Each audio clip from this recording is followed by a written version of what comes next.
Praise the Lord. நீங்கள் பார்த்து கொண்டிருப்பது இது சூப்பர் நேச்சுரல் டைம் என்கிற யூடியூப் சேனல். நம்ம யூடியூப் சேனலில் சூப்பர் நேச்சுரல் எக்ஸ்பீரியன்சஸ் அனுதினமும் அனுபவித்து கொண்டிருக்கிற மக்களை நம்ம சந்தித்து தேவன் அவங்க வாழ்க்கையில் செய்த அற்புதமான காரியங்களை பற்றி நம்ம பேசுவோம்.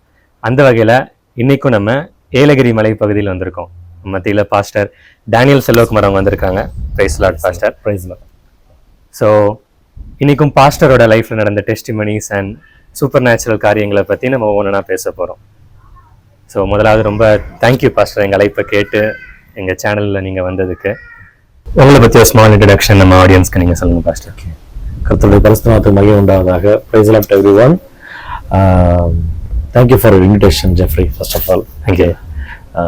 என்னை பற்றி சொல்கிறப்ப என்னோட பேர் பாஸ்டர் டேனியல் செல்வகுமார். ஏலகிரி மலையில் சர்ச் மினிஸ்ட்ரி பண்ணிகிட்டு இருக்கிறோம். அஸ் அ ஃபேமிலியாக. என்னோட ஃபேமிலி அம்மா அப்பா அவங்களாம் திருச்சியில் இருக்கிறாங்க. இதே என்னை பற்றி சின்ன இன்ட்ரடக்ஷன். ஃபர்தராக நம்ம டிஸ்கஸ் பண்ணுவோம் நிறைய விஷயங்கள். கண்டிப்பாக.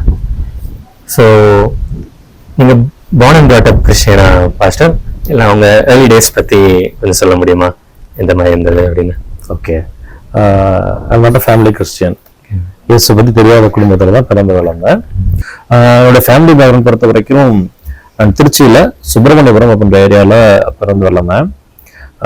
என்னோட முதல் 5ஆம் வகுப்பு வரைக்கும் ஆர்சி ஆதிமுல்லம்னு சொல்லி ஒரு மிடில் ஸ்கூலில் படித்தேன். அதுக்கு பிறகு பொம்மலைப்பட்டியில், திருச்சியில் பொம்மலைப்பட்டி பகுதிகளில் சேக்ரட் ஹையர் செகண்டரி ஸ்கூல், அந்த கிறிஸ்டியன் ஸ்கூலில் ஒரு 6th-லேருந்து 12th வரைக்கும் நாங்கள் படிக்க முடிஞ்சிச்சு கர்த்தருடைய கிருபையால். அப்பா வந்து ரயில்வேல வேலை பார்த்தாங்க. அம்மா ஹவுஸ் ஒய்ஃப். எனக்கு 2 தம்பிகள் உண்டு. என்னோட ஃபேமிலியை பற்றி சொல்லணும்னா இவ்வளோதான். ஒரு simple family, middle class family. அநேக சிரமத்தின் மத்தியில் கர்த்தருக்கு வேலைகளை ஆளாக்குனாங்க எங்கள் அம்மா அப்பா. தொடர்ந்து பாஸ்டர், ஆண்டவரை பற்றி நீங்கள் எப்படி அறிந்து கொண்டீங்க? அந்த சுவாரஸ்யமான விஷயங்களை எங்களோட நீங்கள் ஷேர் பண்ண முடியுமா? ஓகே. ஒரு ரொம்ப நல்ல ஒரு கொஸ்டின். ஆண்டவரை பற்றி எப்படி தெரிஞ்சுக்கிட்டீங்கன்னு சொல்லி கேட்டீங்க. அதில் பார்க்குறப்ப நான் ரட்சிக்கப்பட்டது 12th ஸ்டாண்டர்ட் படிக்கிறப்போ ஆண்டவராகிய இயேசு கிறிஸ்துவை என்னோட சொந்த ரட்சகராக நான் ஏற்றுக்கொண்டேன். ரட்சிக்கப்பட்டது அப்போ தான். பட் அந்த ஒரு காரியம் நடக்கிறதுக்கு முன்பாக அநேகர் என்னுடைய வாழ்க்கையில் வந்து கர்த்தர் பயன்படுத்தினார். It's a long process. அதை பற்றி அதை குறிப்பிட்டு சொல்லணும்னு பார்க்குறப்ப 5th ஸ்டாண்டர்ட் வரைக்கும் நான் படித்த ஸ்கூலில் எனக்கு ஒரு டீச்சர் இருந்தாங்க. அவங்களுடைய பேர் கிரேசி. என் லைஃப்பில் அவங்கள நான் மறக்கவே மாட்டேன்.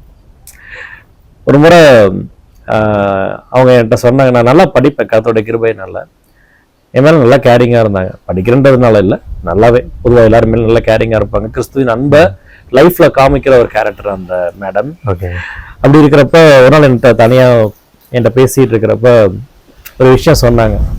என்னுடைய பிறந்த நாளும் குட் ஃப்ரைடே நம்ம சொல்லுவோம் இல்லைங்களா, கேள்விப்பட்டிருக்கிறோம் இல்லைங்களா, இயேசு கிறிஸ்து சிலுவையில் அறையப்பட்ட நாளாக உலகம் அனுசரித்து கொண்டிருக்கிற ஒரு நாள்.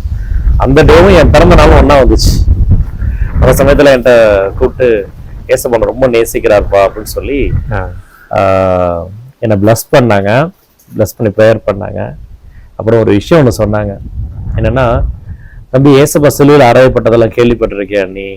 நம்முடைய பாவங்களுக்காக கிறிஸ்து என்ன பண்ணார்? ஏசப்பா சிலுவையில் அறையப்பட்டார், கேள்விப்பட்டிருக்கியா? அதை பத்தி மூவிஸ் எதுவும் பார்த்துருக்கிறான்னு சொல்லி கேட்டாங்க. அது வரைக்கும் ஏசு கிறிஸ்துனா யாருன்னு உங்களுக்கு தெரியாதுல்ல சார்? அதுக்கு முன்னாடி ரொம்ப இன் பர்டிகுலரா எனக்கு தெரியல. ஓகே. சின்ன பிள்ளைங்க சண்டே கிளாஸ் போனது உண்டு, அட்டன் பண்ணிருக்கிறேன். இன் பர்டிகுலரா என்னோட இருதயத்துல கிறிஸ்துவ பத்தி ஆழமா ஒரு விஷயம் விதைக்கப்பட்டதா அல்லது நான் அறிந்து கொண்டேனா அப்படின்னு சொல்லி கேட்டோம்னா எனக்கு தெரியல. அதுக்கு முன்னாடி தெரியல. ஓகே. ஸோ அந்த மேடம் தான் என்ன பண்றாங்க, கிரைஸ்ட பத்தி எனக்கு சொல்ற பொழுது ஒரு வார்த்தை சொன்னாங்க. இஸ்ரேல் அறையப்பட்ட மூவிஸ் பார்த்துருக்கேன்னு சொல்லி கேட்டாங்க. நான் சொன்னேன், பார்த்துருக்கேன் மேடம், சின்ன சின்ன நாடகங்கள் பார்த்துருக்கிறேன், சொல்லுங்க அப்படின்னு. அவங்க சொன்னாங்க, அதுல ஏசு கிறிஸ்து அவரோட ட்ரெஸ் பார்த்துருக்கிறியா, எப்படி இருக்குன்னு பார்த்துருக்கீ இல்லையா அப்படின்னு. எஸ் மேடம், பார்த்துருக்கிறேன். ஆமா, அவர் போட்டிருந்த மற்ற ட்ரெஸ்ஸஸ்லாம் இல்லாம ஒரு சின்ன ஒரு ட்ரெஸ் மட்டும்தான் இருக்கும் அந்த இடத்துல. அப்ப அவங்க சொன்னாங்க, இல்ல தம்பி, இயேசு கிறிஸ்து மெதுவானமா சிலுவையில் அறையப்பட்டார். ஒரு தெய்வத்தை அப்படி இருக்கக்கூடாதுன்றதுனால நம்ம போட்டு அப்படி பண்றாங்க மூவிஸ்ல. பட் இயேசு கிறிஸ்து நமக்காக நிர்வாணமா சிலுவையில் அறையப்பட்டார்ப்பா அப்படின்னாங்க. இந்த உள்ளத்துல அப்படியே தச்சிருச்சு அந்த வார்த்தைகள். ஐயோ, எனக்காக, நம்ம எல்லாருடைய பாவத்துக்காக, ஒட்டுமொத்த மனுக்களுடைய பாவத்துக்காக இயேசு நம்ம படைத்த கடவுள் நிர்வாணமா சிலுவையில் அறையப்பட்டாரா அப்படின்னு சொல்லி அந்த விஷயங்கள் ஒரு பசுமரத்தாணி மாதிரி என்னுடைய இருதயத்துல நிறையா விழுந்தது எனக்கு.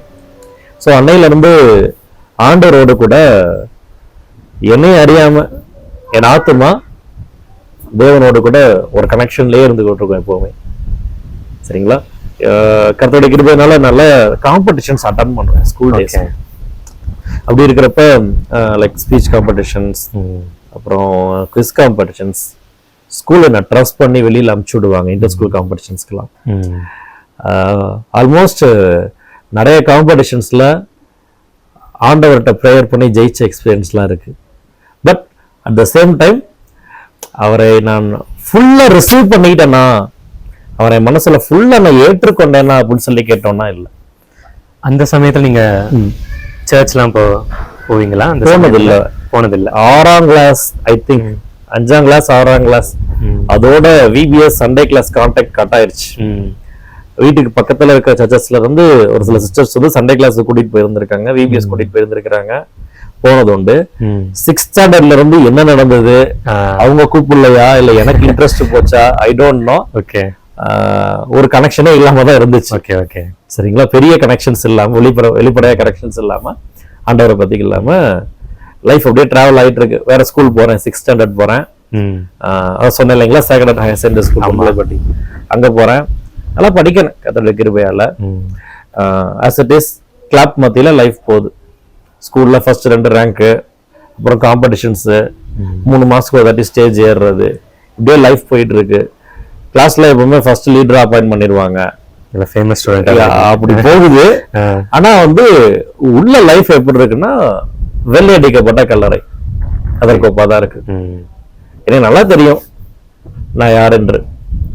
அப்படி இருக்கிறப்ப after death what will happen, மரணத்துக்கு அப்புறம் என்ன நடக்கும் அப்படின்னு சொல்லி யோசிச்சோம்னா நிறைய நேரம் நடுக்கங்கள் ஒரு தனிமையா இருக்க யோசிப்பேன். நான் அந்த சமயத்துல என்னோட பாயிண்ட் ஆஃப் வியூல இருந்து சொல்றேன், ஒருவேளை ஆஃப்டர் டெத் பரலோகம் நரகம் அப்படின்ற கான்செப்ட் இருக்கும் அப்படின்னா கண்டிப்பா நான் ஹெவனுக்கு போக மாட்டேன், நல்லா தெரியும். சரிங்களா? நிறைய பாவங்கள் இருந்துச்சு லைஃப்ல. இப்படி இருக்கிறப்ப 8th ஸ்டாண்டர்ட் ஐ திங்க், என் பக்கத்து வீட்டுல ஒரு பிரதர் இருந்தார்.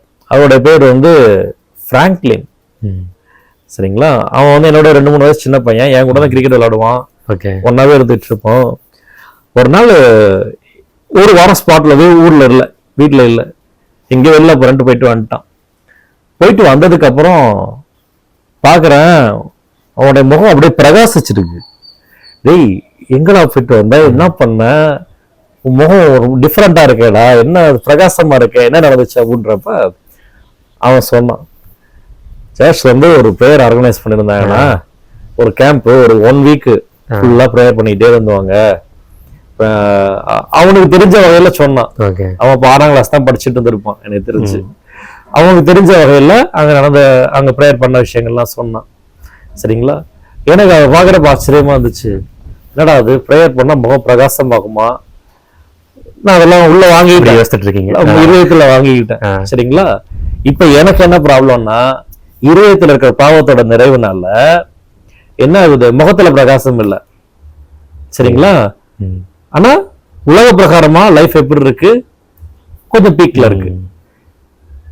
ஸ்பிரிச்சுவலா பாக்குறப்ப வாழ்க்கை வந்து ஒரு இருளடைஞ்ச நிலைமையில இருக்கு. நான் அவனை பாக்குறேன், திடீர்னு கேம்ப் போயிட்டு வரான், ப்ரேயர் பண்ணிட்டு வரான், நல்லா ஆண்டவர்கிட்ட. இப்ப எப்படி இருக்கு முகம், நல்லா பிரகாசமா இருக்கேன். இதெல்லாம் பார்த்துக்கிட்டு இருக்கிறேன். ஸோ இது ஒரு முக்கியமான விஷயம். அவன் எனக்கு ஆண்டவரை கொடுத்து நல்லா சொல்லியிருக்கிறான். என்னோட சின்ன பையன், 2 வயசு சின்ன பையன், அவன் எனக்கு இயேசு கிறிஸ்துவை குறித்து நிறைய காரியங்கள் சொல்லியிருக்கிறான். நான் பைபிள் படிக்கிறது கிடையாது, அந்த படிச்சது கிடையாது. பட் அவன் வந்து ஓரளவு அந்த சமயத்துல படிச்சுக்கிட்டு இருந்தான். அவன் மூலமாகவும் இயேசு கிறிஸ்துவை குறித்து நன்றாக அறிந்து கொண்டேன். அப்படியே காலங்கள் கடந்து கொண்டிருந்தது. 9th ஸ்டாண்டர்ட் படிக்கிறப்பதான் ஒரு நாள், பர்டிகுலர்லி ஒரு நாள் தனியாக வீட்டில் இருக்கும் பொழுது என்னோட வீட்டிலேயே முழங்கால் படிக்கிட்டு இயேசுவை நோக்கி நான் ஜெபிச்சேன். ஓகே. புதிய ஏற்பாடு பைபிளில் கடைசி பேஜ் இருக்கும், பார்த்துருக்கீங்களா? அதில் வந்து பாவங்கள் மன்னிக்கப்படுவதற்கு, இயேசு கிறிஸ்துவை சொந்த ரட்சகராக ஏற்றுக்கொள்வதற்கு என்ன செய்யணும்னு சொல்லி எழுதியிருக்கோம். அந்த ப்ரேயரை என் இருதயத்தில் ஆனதுல இருந்து அதை நான் சொல்லி ஆண்டவர்கிட்ட சொன்னேன். ஆண்டவரே, நான் உங்க பிள்ளை, இன்னையில இருந்து நான் உங்களுடைய பிள்ளை. எனக்கு என்ன நீங்க தான் பொறுப்பு, என்ன நீங்க பொறுப்பு எடுத்துக்கோங்க, என் லைஃபை மாத்துங்கன்னு சொல்லி கம்ப்ளீட்டா ஹேண்ட் ஓவர் பண்ணிட்டேன். ஆனாலும் என்ன வரல, இன்னும் சால்வேஷன் எக்ஸ்பீரியன்ஸ்குள்ள வரல. ஒரு முழுமையான பாவ மன்னிப்பு எல்லாத்தையும் அறிக்கையிட்டு ஆண்டோட்ட சீட் போடுறது என்ன அப்படின்னு கேட்டோம்னா இல்ல. ஆனா இட்ஸ் சப்மிஷன். இது 9th ஸ்டாண்டர்ட் படிக்கும்போது எஸ் 9th ஸ்டாண்டர்ட் படிக்கிறப்ப இட்ஸ் இம்பார்ட்டன்ட் சப்மிஷன். என்னோட லைஃப்ல ஒரு அர்ப்பணிப்பு, என்ன லெவலில் ஆண்டவர்கிட்ட நான் அர்ப்பணிச்சேன். இப்படியே காலங்கள் போயிட்டு இருந்துச்சு. 10th standard public exam. சரிங்களா, இப்போ எல்லாருமே எதிர்பார்ப்பாங்க ஸ்கூல்ல, ஆல்சோ பேரண்ட்ஸ் எதிர்பார்ப்பாங்க. நல்ல மார்க் எக்ஸ்பெக்ட் பண்ணி தான் நானும் படித்தேன். பட் என்னுடைய ஒரு சில விஷயங்கள்னால, கவனக்குறைவுகள்னால, தேவையில்லாத ஒரு சின்ன ஆக்டிவிட்டிஸ் அந்த ஏஜஸ்ல என்ன ஆனிச்சு, என்னோட மார்க் வந்து ரொம்ப குறைஞ்சிச்சு. எவ்வளோன்னா ரொம்ப கம்மியாக வந்துருச்சு. ஸ்கூல்ல வந்து அட்லீஸ்ட் ஸ்கூல் ஃபர்ஸ்ட் மார்க் ஆச்சும் எடுத்துடலாம், டிஸ்ட்ரிக்ட் ஃபர்ஸ்ட் அதுக்கு அடுத்த லெவல்லாம் விடுங்க, அட்லீஸ்ட் ஸ்கூல் ஃபர்ஸ்ட் மார்க் ஆச்சும் எடுத்துடலாம் அப்படின்னு சொல்லி ரொம்ப கஷ்டப்பட்டு படித்தேன். ஆனால் ரிசல்ட்ஸ் வந்து ஸ்கூல்ல 18th or 19th ரேங்க் எனக்கு தெரிஞ்சு. எல்லாரும் பயங்கர எதிர்பார்ப்பு எடுத்திருப்பாங்கல்ல. ஆமா, ஸ்டாஃப்லாம் நல்லா படிக்கிற பையன் அப்படி மேல பாவம் என்ன ரொம்ப நம்புனாங்க. எங்க பேரண்ட்ஸ் ரொம்ப பாவம். சரிங்களா, பட் ரிகைன் பண்ணி தான் படிச்சேன். நான் கஷ்டப்பட்டு ரிகவர் பண்ண ட்ரை பண்ணேன். ஆனா என்னால ரொம்ப மார்க்ஸ் ஸ்கோர் பண்ண முடியல. சரிங்களா, இப்படி போயிட்டு இருக்கிறப்ப 10th ஸ்டாண்டர்ட் மார்க் ரொம்ப குறைஞ்சிருச்சு. மனசெல்லாம் ரொம்ப அப்செட் ஆயிட்டேன். அப்புறம் எங்க அம்மா அப்பாட்ட கேட்டேன், இன்னும் வேற ஸ்கூல்ல சேர்த்து விடுங்க, நான் நல்லா படிக்கிறேன். எங்க அம்மா அப்பா என்ன திட்டவே இல்லை. அவங்க என்னோட சூழ்நிலையும் புரிஞ்சுக்கிட்டாங்க. ஓகே, நோ ப்ராப்ளம், +2 நல்ல மார்க் எடுத்திருப்பான்னு சொல்லிட்டு அப்படி இருக்கிறப்ப கேட்குறேன், வேற ஸ்கூல்ல அனுப்பல அவங்க. அவங்க சொன்னாங்க, இல்லப்பா நம்மள்ட்ட அவ்வளோ காசு இல்லை, இதே ஸ்கூல்ல ப்ரொசீட் பண்ணணுன்னாங்க. இப்போ 11th ஸ்டாண்டர்ட் சேம் ஸ்கூலில் நான் என்டர் ஆகுறேன். சேம் ஸ்கூல், சேம் பசங்க, டீச்சர்ஸ் எல்லாம். பட் எல்லாமே புதுசாக இருந்துச்சு, எல்லாருமே புதுசாக இருந்துச்சு. ஸோ 10th ஸ்டாண்டர்ட் வரைக்கும் பார்க்குறப்ப என்னை சுற்றி ஒரு சின்ன க்ரௌட் எப்பவுமே இருந்துகிட்டே இருக்கும். ஸோ படிக்கிற ஸ்டூடெண்ட்ன்றதுனால, ரெண்டாவது லீடர் ஒரு பக்கம், ப்ரைஸஸ் அப்படியே போயிட்டு இருக்கிறது, ப்ரைஸஸ் வாங்கிட்டு இருக்கிறதுனால இப்போ என்னை சுற்றி ஒரு கூட்டம் வந்துகிட்டே இருக்கும். தனிமைனா என்னன்றதை 11th ஸ்டாண்டர்ட்ல தான் நான் உணர்ந்தேன். ஓகே, ஸ்கூலுக்கு போய் உட்காடுறேன், ஒருத்தர் கூட கிட்ட வரல. எனக்கு இன்னும் நினைச்சாலும் ஆச்சரியமா இருக்கு, ஒருத்தர் கூட கிட்ட வரல, ஒரு ஃப்ரெண்ட்ஸ் கூட வரல. அது வரைக்கும் நல்லா பேசினவங்களா பேசல, கூடவே இருந்த ஸ்டூடெண்ட்ஸ் ஒருத்தர் கூட கிட்ட வரல. சிறியவர்கள் இருந்து பெரியவர்கள் வரைக்கும் எல்லாத்தையுமே நிறைய மாற்றங்களை பார்த்தேன். நான் இப்ப லைஃப்ல ஒரு சில விஷயங்கள் தனியா யோசிக்க ஆரம்பிச்சேன். ஸோ இப்போ these things are not real. அப்ப என்கிட்ட ஒரு ஸ்டஃப் இருக்குன்றதுனாலதான் உலகம் என் கூட இருக்கு. அந்த ஸ்டஃப் என்ன விட்டு போயிருச்சுன்னா, ஸ்டஃப் ஆர் டேலண்ட் அல்லது சம்திங் எல்ஸ், என்கிட்ட ஒரு விஷயம் இருக்குன்ற வரைக்கும் தான் இந்த உலகம், அதோட ஜனங்கள் என் கூட இருக்கிறாங்க. அது இல்லைன்னு தெரிஞ்சவன அப்படியே பேக் எடுத்துட்டாங்கல்ல. அப்போ what is the real love நான் தேட ஆரம்பிச்சேன். நல்ல உண்மையான அன்பு என்னது நான் தேட ஆரம்பிச்சேன். சரிங்களா, கிளாஸ்ல அவ்வளோ டிப்ரெஷன் இருக்கும் எனக்கு. சரிங்களா, அவ்வளோ டிப்ரெஷன் இருக்கும் மனதளவுல, ஒருத்தர் கூட கிட்டே வர மாட்டாங்க. சரியா, இந்த சூழ்நிலையில தான் நான் ஆண்டவரை குறித்து, கடவுளை குறித்து அதிகமா தேட ஆரம்பிச்சேன். இப்படி இருக்க உண்மையான அன்பை குறித்த தேடல நான் நிறைய அண்டர்ஸ்டாண்டிங்ஸ் எனக்கு ஆண்டவர் கொடுத்தார். சரிங்களா, ஒரு சிலர் அந்த டைம்லயே வந்து நிறைய அஃபேர்ஸ்ல சிக்கியிருந்தாங்க என் கூட படிச்சவங்க எல்லாம். அதுல நிறைய பிரேக்கப்ஸ்லாம் பார்த்துக்கிட்டு இருந்தேன் அவங்களோட லைஃப்ல. So that is not real love அப்படின்றது வெளிப்படையாவே தெரிஞ்சிருச்சு. பேரண்டோட லவ்வை பொறுத்த வரைக்கும் நான் அதை ரொம்ப ரெஸ்பெக்ட் பண்றேன். எங்க அம்மா அப்பாவோட அன்பை வந்து நான் ரொம்ப ரெஸ்பெக்ட் பண்றேன். பட் என்ன விஷயம்னா, நான் கிளாஸ்ல அனுபவிச்சுட்டு இருக்கிற என்னோட டிப்ரெஷனையும் என்னோட வேதனைகளையும் தெரியப்படுத்தவும் முடியல எங்க அம்மா அப்பாவுக்கு. ஏன்னா அவங்க சஃபர் ஆயிடுவாங்க. அப்போ நான் என்ன அளவுல நான் யோசிச்சேன், என்னுடைய அம்மா அப்பாவோட அன்பை காட்டிலும் மேலான அன்பு ஒன்று இருக்கும். அது யார்கிட்ட இருக்க முடியும்? என்னை படைத்த கடவுள்கிட்ட தான் இருக்க முடியும். Who is this? Creator is there. Creator is there. என்னை படைத்தவர் ஒருத்தர் இருப்பார்ல, அவருக்கு நான் போயிட்டு இருக்க பாத் புரியும், என் மனசுல இருக்க வேதனைகள் புரியும். ஸோ நான் அவரை கண்டுபிடிக்கணும், அவர் என்னை தொடணும்னு சொல்லி ஆசைப்பட்டேன். என்னை படைச்ச கடவுள் ஒருத்தர் இருந்தாருன்னா அவர் என்னை தொடணும், அவர் என்கிட்ட பேசணும்னு சொல்லி ஆசைப்பட்டேன். இதெல்லாம் 11th ஸ்டாண்டர்ட். ரொம்ப அழகான ஆசை. ஒரு 11th ஸ்டாண்டர்ட் படிக்கிற பையன் இந்த மாதிரி ஆசைப்படுவான் அப்படின்னு இது தேவன் கொடுத்த இன்டென்ஷன் நான் நம்புறேன். ஆண்டவர் அழகா லீட் பண்ணி கொண்டு வந்திருக்காரு சார். தாவீதை பொறுத்த வரைக்கும் பைபிள்ல ஒரு வேர்டு இருக்கும். சாரி, உங்களுக்கு குறிக்கிறதுக்காக மன்னிச்சுக்கேன். ஓகே, தாவீதை குறித்து வாசிக்கும் பொழுது ஒரு இடத்துல சொல்லிருப்பாரு, தேவரின் முற்புறத்திலும் பிற்புறத்திலும் நெருக்கி என் மேல ஒரு கரத்தை வைக்கிறீர், இந்த அறிவு எனக்கு ஆச்சரியமா இருக்கிறதுன்னு சொல்லுவார். அழகான வசனம். அது போல எனக்கு நடந்துச்சு. இந்த விஷயங்கள்லாம் கர்த்தர் அனுமதித்தார். சோ 11th ஸ்டாண்டர்ட்ல டிப்ரெஷன் ஒரு பக்கம், உண்மையான அன்பு எங்க இருக்குன்றத தேடுறேன், ஹூ இஸ் த கிரியேட்டர் காட்னு நான் தேடுறேன். ரைட் கொஸ்டின் கேட்டிருக்கீங்க. போயிட்டே இருக்கு. 12th ஸ்டாண்டர்ட் வர என்டர் ஆகுறேன். சரிங்களா, இந்த கொஸ்டின்ஸும் அப்படியே இருக்கு, விடை தெரியாமல் போய்கிட்டே இருக்கு. +2 கிளாஸஸ் ஆரம்பிக்குது. ஒரு ரொம்ப பெரிய ஒரு இன்ட்ரெஸ்டோட, இன்னும் சொல்ல போனா ஒரு வெறியோடு கூட படிக்க ஆரம்பிச்சேன். 10th விட்டத +2 பிடிச்சிடணும் அப்படின்னு சொல்லிட்டு ரொம்ப கஷ்டப்பட்டு படிக்கிறேன். சரிங்களா, தயவு செஞ்சு யாரும் என்ன தப்பா எடுத்துக்காதீங்க. நான் எல்லா சப்ஜெக்ட்ஸ்லயும் நல்லா கத்துக்கிறத நல்லா படிச்சேன். ஒரு சப்ஜெக்ட் நான் ரொம்ப பாதிக்கப்பட்டேன். அது என்னன்னா கெமிஸ்ட்ரி. என்னால முடியல. நிறைய பேர் சொல்றாங்க. ஓகே, அப்ப அந்த சப்ஜெக்ட் மட்டும் என்னால முடியவே இல்லை. கர்த்தன் நான் மகிமைக்காக சொல்லுகிறேன். மேக்ஸ்ல 2 மார்க்ஸ் தான் இருக்கும், 199 or 200. லாங்குவேஜ் சப்ஜெக்ட்ஸ்ல கூட 195 பிளஸ் வந்துடும் 200க்கு. சரிங்களா, physics chemistry as usual 190 plus 195 போகும் பிளஸ் மைனஸ்ல. இப்படி இருக்கிறப்ப கெமிஸ்ட்ரியில மட்டும் மார்க் எவ்வளவு இருக்கும்னா 105 ஃபர்ஸ்ட் மிட்டம்ல. எனக்கு ஞாபகம் இருக்கு. மத்த மார்க்ஸ்க்கு இந்த மார்க்ஸ் என்னால தாங்கவே முடியல. சரி, எனக்கு மட்டும்தான் கம்மியா இருக்கான்னு சொல்லி பார்த்தா அப்படி இல்ல. என்னை விட மத்த சப்ஜெக்ட்ல மார்க் கம்மியா எடுக்கிற எவ்வளவோ ஸ்டூடெண்ட்ஸ், எத்தனையோ பேர் என்ன அசால்ட்டா ஓவர்டேக் பண்ணி போயிடுவாங்க கெமிஸ்ட்ரி சப்ஜெக்ட்ல மட்டும். கெமிஸ்ட்ரி சப்ஜெக்ட் பேப்பர் கொடுக்கறப்பெல்லாம் ஸ்டில்ல எனக்கு ஒரு சில கணக்கு வரும். நான் என்ன நானே திறப்படுத்திப்பேன். கெமிஸ்ட்ரி பேப்பர் கொடுக்குற மாதிரி, எக்ஸாம் எழுதுற மாதிரி இல்லப்பா, அதெல்லாம் தாண்டி வந்துட்டேன். சோ ரொம்ப கஷ்டமா இருக்கும் அந்த சூழ்நிலைகள்லாம். ரொம்ப மார்க் கம்மியா எடுத்துட்டு இருந்தேன். என்ன பண்றதுன்னு புரியல. ட்ரை பண்றேன். மேக்ஸிமம் எஃபர்ட் கொடுத்துட்டேன். புரியவும் இல்லை. சரி, மக படிச்சிடலாம்னு பார்த்தா அதுக்கான ஆப்ஷன்ஸும் கிடைக்கல. கஷ்டம். ஓரளவுக்கு முடியல நம்மளால. சோ நம்மளையும் தாண்டி தேவன் இருக்கிறான்றத லைவ் புரிஞ்சுக்கிட்டேன். சரிங்களா, அப்ப கடவுளை ரொம்ப ஈகரா நான் தேட ஆரம்பிச்சேன், சீக் பண்ண ஆரம்பிச்சேன். கடவுளே என்ன ஹெல்ப் பண்ணுங்க, எனக்கு உங்களை விட்டா வேற யாரும் கிடையாது, நீங்க தான் என்ன ஹெல்ப் பண்ணணும். என் மனசுல இருக்க டிப்ரெஷன்ஸும் நீங்கணும். நான் +2ல நல்ல மார்க் எடுத்து ஒரு நல்ல பொசிஷனுக்கு வந்து நான் சாதிக்கணும். I want to achieve something, என்னை ஹெல்ப் பண்ணுங்க அப்படின்னு சொல்லி கடவுள்கிட்ட ப்ரேயர் பண்ண ஆரம்பிச்சேன். இயர்லியரா ஸ்கூலுக்கு வந்துடுவேன். அங்க இதே போல நல்ல இயற்கையான ஒரு சினாரியோ தான், ஒரு பிளேஸ் இருக்கும். அங்க நிறைய மரங்கள் இருக்கும்.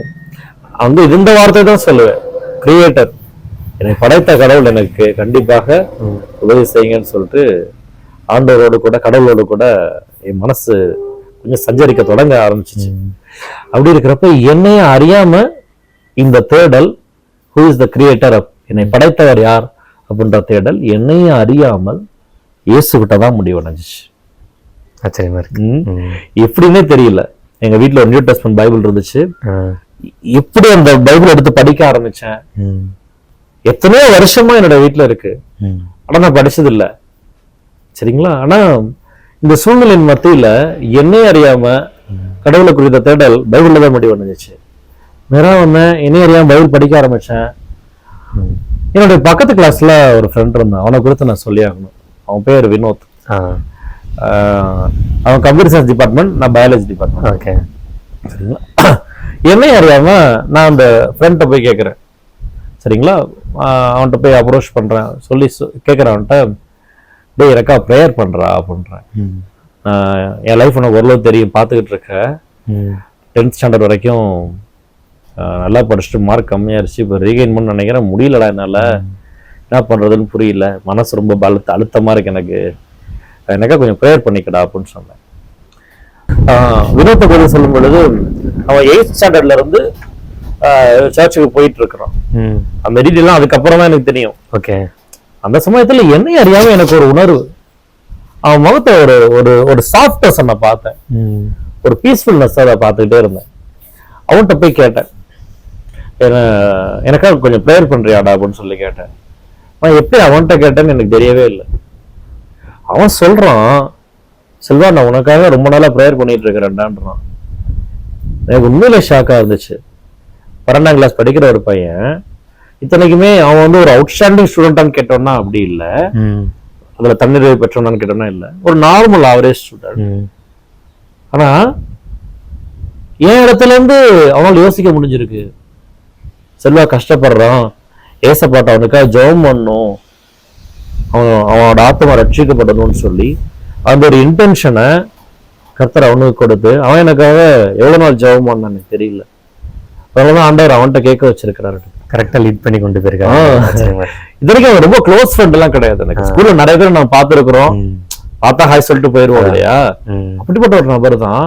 ஆனா எனக்காக அவன் எத்தனை நாளா ஜெபம் பண்ணான் ஐ டோன்ட் நோ.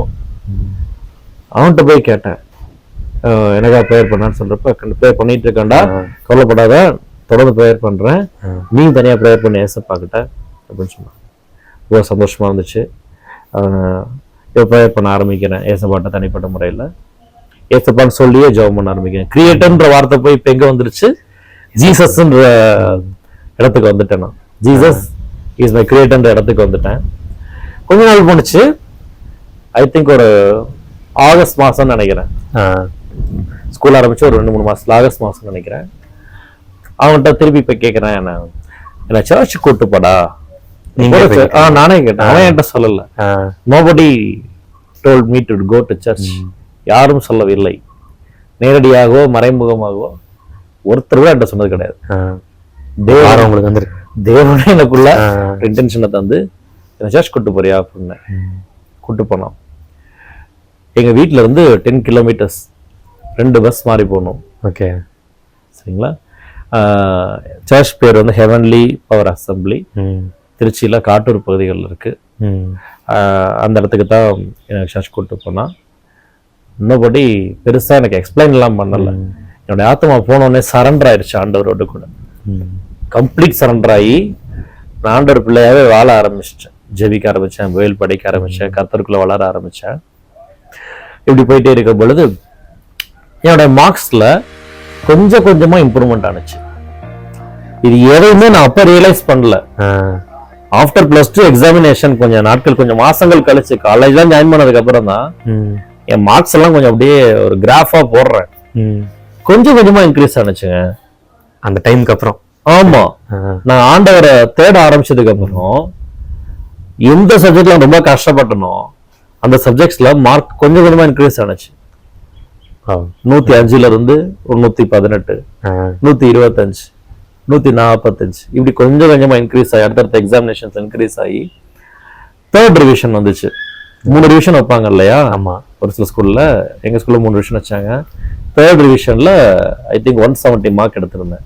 105ல இருந்து 170 வந்து நின்று இருக்கு. சரிங்களா. இப்ப பப்ளிக் எக்ஸாம் நடக்குது. பப்ளிக் நடக்கிறப்ப எல்லாருமே ஒரு சின்ன ப்ரேயர் பண்ணிட்டு எழுதுவோம் அப்படிதான் எக்ஸாம். அப்ப கெமிஸ்ட்ரி எக்ஸாம் அப்ப ப்ரேயர் பண்றேன். ஆனா ப்ரேயர் ஸ்டாப் பண்ணவே முடியல, ரொம்ப அழுகுறேன் ஆண்டவர்கிட்ட. சரிங்களா. மனசெல்லாம் ரொம்ப பாரமா இருந்துச்சு. ஆண்டவரே எவ்வளவோ கஷ்டப்பட்டேன், நீங்களும் எனக்கு ஹெல்ப் பண்ணிட்டீங்க, நல்லா ஹெல்ப் பண்ணிட்டீங்க, 170 கொண்டு வந்துட்டீங்க. ஆனா எனக்கு இது பத்தாது ஏசப்பா, நல்ல கட் ஆஃப் வேணும்னா நான் 200க்கு 200 கேட்கல, எனக்கு 190 மார்க் கொடுத்தா நல்லா இருக்கும் ஏசப்பா, இதை மட்டும் நீங்க பண்ணுங்க, என் லைஃப் லாங் நான் உங்களுக்கு நான் சர்வ் பண்ணுவேன்ற வார்த்தையை சொன்னேன். நீங்க சொன்னீங்க எக்ஸாம் ஹால்ல நான் சொன்னேன். என்னோட இரிகேஷன்ஸ் வந்து உங்களுக்கு தெரிஞ்சிருக்குமா? சாரி, நம்ம ஒரு பெரிய விஷயத்தை இப்ப நம்ம சொல்றோம், அந்த சர்வ் பண்றது அப்படிங்கிற விஷயம் சாதாரண ஒரு விஷயம் இல்ல. ஆமா, இப்ப சொல்றோம். அத நான் தெரிஞ்சு சொன்னா தெரியாம சொன்னா எனக்கு தெரியல. ஆனா இவ்வளவு ஆழத்துல இருந்து சொன்னேன். ஓகே, சரிங்களா. இதோட மீனிங் தெரிஞ்சு சொன்னான்னு தெரியாது, ஆனா உள்ளத்தின் ஆழத்துல சொன்னேன். Up to my last breath, என் உயிர் இருக்கிற வரைக்கும் உங்களுக்காக உழைப்பாண்டவரை, உங்களுக்காக வாழ்வேன், உங்களுக்கு சர்வ் பண்ணுவேன்னு சொன்னேன். எக்ஸாம் முடிஞ்சு வெளில வந்தேன். சரிங்களா. வெளியில வரேன், ஒரு மாசம் போகுது. சரிங்களா. டைப்ரைட்டிங் கிளாஸஸ் தெரியுங்களா, அஸ் யூஷுவல் எல்லார் வீட்லயும் நடக்கிறது தான். +2 முடிச்சோன்னா கொஞ்சம் கிளாஸஸ்க்குலாம் அனுப்பிச்சி விடுவாங்கல்ல, அதெல்லாம் கொஞ்சம் கொஞ்சம் போனோம்னு வச்சுக்கோங்களேன். ஒரு 1.5 மாதம் கழிச்சு ரிசல்ட் வருது. கர்த்தர் கிருபையால ஸ்கூல் 2nd மார்க் வருது. ஸ்கூல் 2nd மார்க் வருது. சரிங்களா? அப்போ நான் ஆண்டவருக்குள்ள நல்லா வளர்ந்துகிட்டு இருக்கிறேன். நல்லா பைபிள் படிச்சு ப்ரேயர் பண்ணிக்கிட்டு இருக்கிறேன். வந்தேன், என்னோட ஃப்ரெண்டு வீட்டுக்கு வந்தாரு. நான் அவரை பத்தி மென்ஷன் பண்ணாம என்னால் இருக்கவே முடியாது நிறைய இடங்கள்ல. அவர் வீட்டுக்கு வந்தாரு, வினோத் வந்தாங்க. வந்துட்டு அவங்களோட மார்க் கம்மி, கொஞ்சம் 1200க்கு கம்மி, 800 சம்திங் தான் இருந்துச்சு. நிறைய வருத்தங்கள் இருக்கும், அப்படிதானே? கண்டிப்பா இருக்கதான் செய்யும். வீட்டுக்கு வந்தாங்க, வந்தோடனே என் மார்க் கேட்டாங்க. நடந்த விஷயம் பிரதர், வீட்டுல கேட்டோன்னே ரொம்ப சந்தோஷம் சொல்லி கை கொடுத்துட்டு அங்கே மீண்டும் போட்டு ஆண்டருக்கு தேங்க்ஸ் பண்ணோம். உங்க முன்னாடியே, எங்க வீட்டுல என் முன்னாடி ஆண்டருக்கு தேங்க்ஸ் பண்றோம். உண்மை ஆண்டவரே கிருபை செய்ததற்காக நன்றி ஏசப்பா, ஆண்டவரே தேங்க்யூன்னு சொல்லி எனக்காக அவன் தேங்க்ஸ் பண்ணான். நான் கூட தேங்க்ஸ் அந்த சமயத்துல பண்ணலான்னு தெரியல. அது அந்த ரிசல்ட் வந்து கொஞ்சம் நிமிஷங்கள்ல சொல்றேன். என் வாயிலிருந்து வார்த்தை வரதுக்கு முன்னாடி அங்க இருந்து வார்த்தை வருது, தேவன் தேங்க்ஸ் பண்றான். எங்க அம்மா பாக்குறாங்க, பார்த்துட்டு சரி இந்த பையன் எவ்வளவு ஆண்டருக்கு உண்மையா இருக்கிறான் அப்படின்னா, இவன் எனக்கு ஒரு நல்ல ஒரு ரோல் மாடலா இருந்தான். அந்த பையன் ரொம்ப ஆச்சரியமா இருக்கு. ஆண்டருக்கு தேங்க்ஸ் பண்ணான். எனக்கு ரொம்ப சந்தோஷமா இருந்துச்சு. இந்த சிச்சுவேஷன்ல எப்படி அவனால ஆண்டருக்கு தேங்க்ஸ் பண்ண முடியும்? இன்னொரு நபருக்காக. நான் அவங்களோட மார்க்ஸ் கம்மி, இன்னொருத்தவங்களோட மார்க்ஸ் முழுமளவே ஏற்றுக்கொண்டு தேங்க்ஸ் சொல்றது சாதாரண விஷயம் இல்ல. எனக்கு ரொம்ப சந்தோஷமா இருந்துச்சு அந்த ஆக்டிவிட்டிஸ்லாம், அவனோட காரியங்களை பாக்குறப்ப. ஸ்கூல் 2nd மார்க் வந்தேன் கர்த்தருடைய கிருபையால. ஸ்கூல்ல 18வது மார்க்ல இருந்து இப்ப எங்க வந்தாச்சு, ஸ்கூல் 2nd. சரிங்களா? மார்க் பாக்குறேன், எல்லா சப்ஜெக்ட்ல அப்படியே பார்த்துட்டே வரேன். சரிங்களா? கர்த்தருக்கு நல்ல மார்க்ஸ் எல்லாத்துலயும். கெமிஸ்ட்ரி பாக்குறேன் 190, எக்ஸாக்ட்லி 190. என்ன ஆண்டவர்கிட்ட ப்ரே பண்ணீங்களா அதே ஆண்டவர் சேம். எனக்கு மனசுல எனக்கு ஸ்ட்ரைக் ஆகல, இந்த மார்க் எங்கேயோ பார்த்திருக்கிறோம், இந்த நம்பரை எங்கேயோ கேள்விப்பட்டிருக்கிறோமே சொல்லி மனசுல லேசா தோணுது. ஆனா யோசிக்க முடியாதபடிக்கு கமிட்மெண்ட்ஸ் அந்த சமயத்துல போய் ஸ்வீட் கொடுக்கணும்ல, அப்படியே போயிட்டு இருக்கிறோம் எல்லாத்தையும். சரிங்களா? ஸ்வீட் கொடுத்துட்டு இருக்கிறோம், சந்தோஷமா அந்த நாள் போகுது. தூங்கி எந்திரிக்கிறேன், மறுநாள் காலையில ஆண்டவர் ஞாபகப்படுத்துறாரு, இன்னைக்கு ப்ரேயர் பண்ணல எக்ஸாம் ஹால்ல, அதே மார்க்கும் உனக்கு கொடுத்துருக்கேன்னு சொல்லி ஆண்டவர் ஞாபகப்படுத்தினாரு. ஐயோ எனக்கு இருந்த சந்தோஷம் இருக்கு பாருங்க.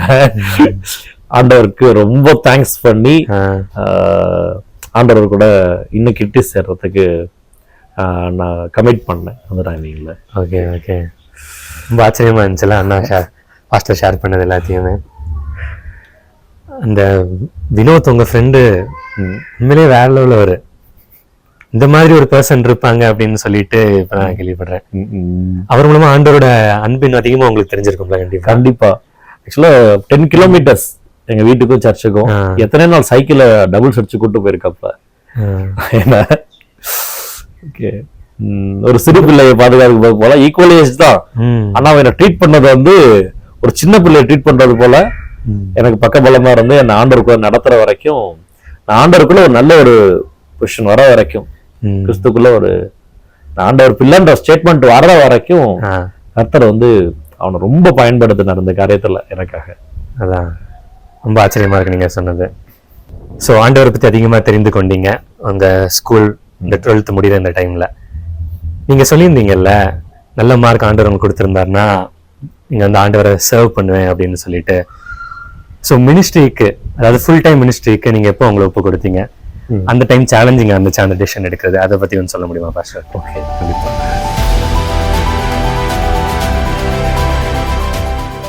I heard a loud voice, brother.